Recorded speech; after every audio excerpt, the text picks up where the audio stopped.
Hello everyone. Today we are going to continue our previous video topic, that is cache mapping. In the previous video we discussed about the direct mapping and one example on it. Now we are going through the next topic, that is fully associative cache. In this video we discuss about what is fully associative cache and what are the problems with the direct mapping. So why we continue the fully associative cache, etc. Okay. So firstly, discuss about what are the problems with the direct mapping. As in direct mapping, it is pre-decided that which block of the main memory will go to which line of the cache. It is pre-decided, and if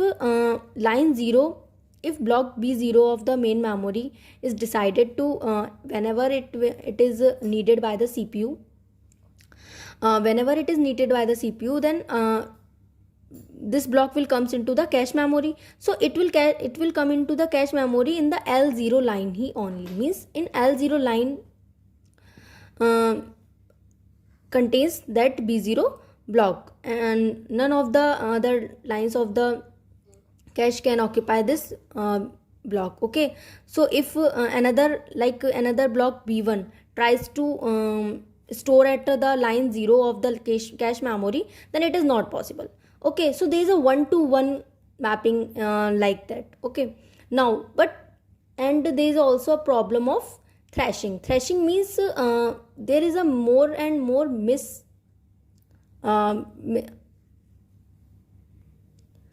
occurs. Okay, because whenever the CPU wants to access the data, when it searches it into the cache, then in cache there is no data that the CPU wants, then the CPU will go to the main memory and access the data. So this is the long process, so there is a more and more time consumed in it. So there is a more thrashing.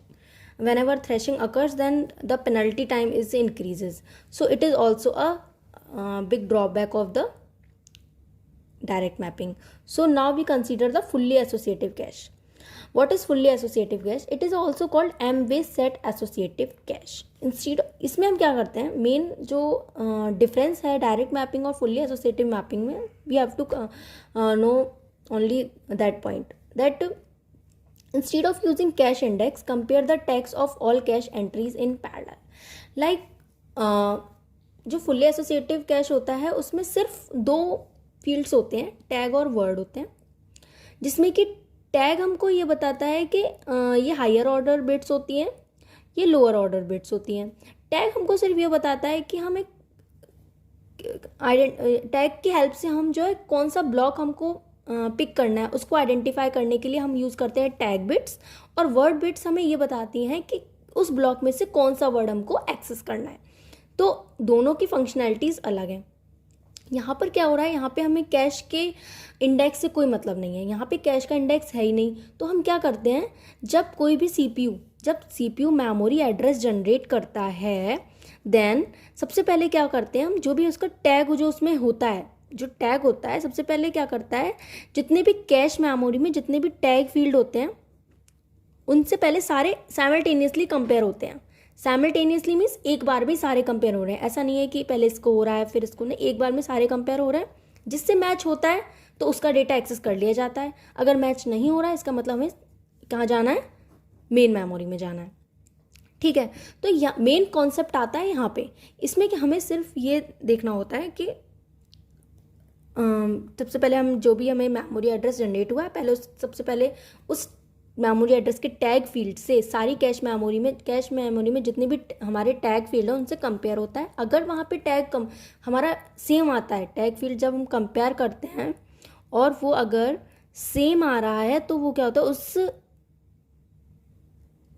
Address से data को access कर लेता है. वरना क्या करता है, अगर नहीं मिलता है तो वो कहाँ जाएगा, मेन मेमोरी में जाएगा. तो मेन कॉन्सेप्ट ये है.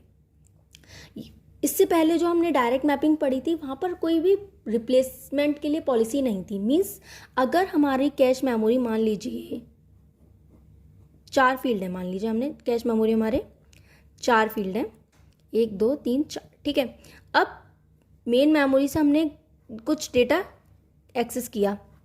अब वो डेटा किसके थ्रू एक्सेस हुआ,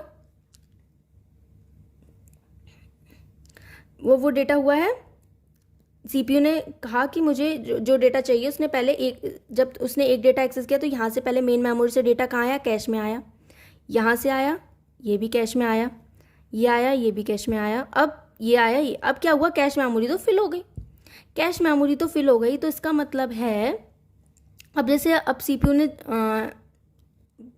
ये वाला डेटा मांगा, सीपीयू ने कहा मुझे इस मेमोरी लोकेशन का डेटा चाहिए, एक्स मेमोरी लोकेशन का डेटा चाहिए।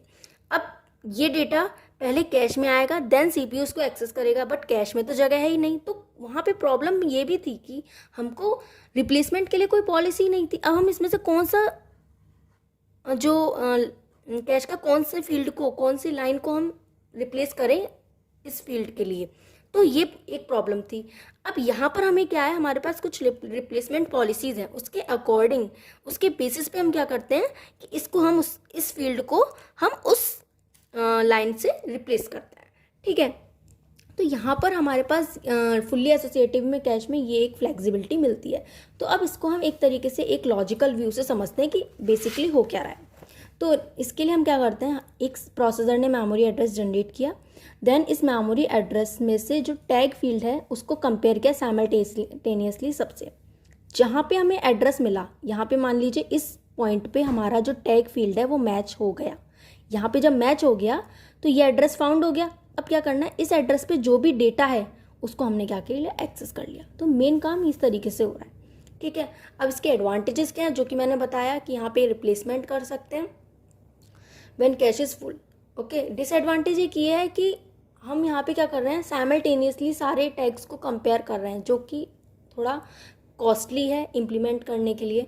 तो और यहाँ पे भी कभी कभार यहाँ पे थ्रेशिंग की प्रॉब्लम आ जाती है, वो डिपेंड करता है हम कौन सी रिप्लेसमेंट पॉलिसी यूज़ कर रहे हैं। ठीक है, तो ये कुछ था फुल्ली एसोसिएटिव कैश के बारे में कॉन्सेप्ट। अब इसके न्यूमेरिकल को हम नेक्स्ट वीडियो में डिस्कस करेंगे। ओके, अगर आपको वीडियो अच्छी लगी हो तो लाइक करिए, शेयर करिए, सब्सक्राइब करिए। Thank you.